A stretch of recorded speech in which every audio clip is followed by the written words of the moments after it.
En 2011, 75 personnes sont décédées sur les routes d'Alsace et 654 ont été gravement blessées. Les accidents de la circulation détruisent des vies, mais les associations, médecins et victimes l'assurent. Si après le drame, le chemin est long, il est possible de s'en sortir. Dominique Peter a subi un accident grave le 2 décembre 1984. Traumatisé crânien, partiellement sourd et malvoyant, il a aujourd'hui retrouvé une vie presque normale grâce à son entourage. Après l'accident, c'était très dur parce que un prêtre m'avait donné l'extrême onction, donc j'étais quand même à un stade pas loin de la mort, quoi. Et puis, au fur et à mesure, ça s'est compliqué, quoi. J'avais commencé à être dans un fauteuil roulant. Au début, je ne pouvais plus rien faire du tout. Et mes parents m'ont élevé 2 fois à la naissance, comme tout le monde.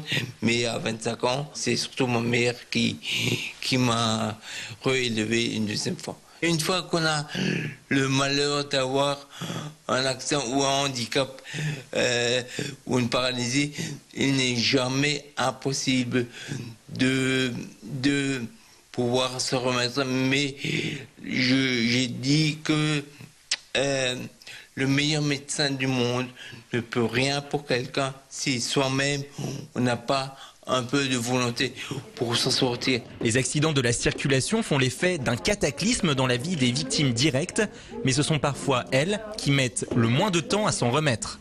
Les parents, les proches, tous ceux que les spécialistes appellent les victimes par ricochet, ont beaucoup plus de mal à tourner la page, à surmonter par exemple l'atrocité du décès d'un enfant qui a disparu du jour au lendemain. Très souvent, on avance de 2 pas et on recule d'1 pas.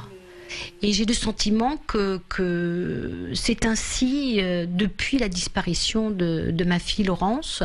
Il est dans la logique des choses, par exemple, de perdre des parents, des grands-parents malades, mais un jeune sur la route est quelque chose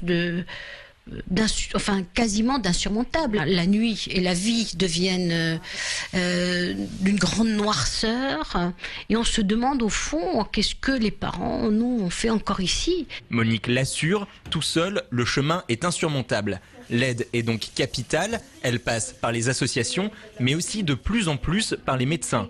Les victimes par ricochet font désormais partie de leurs priorités.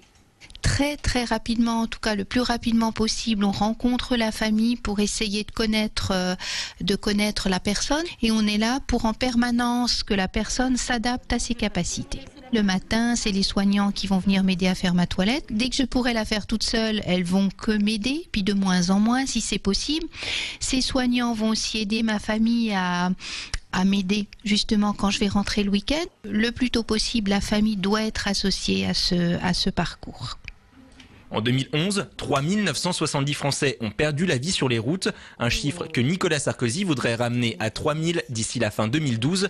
Un décret paru aujourd'hui indique qu'à partir du 1er juillet, les 36 millions d'automobilistes français devront être équipés d'éthylotest.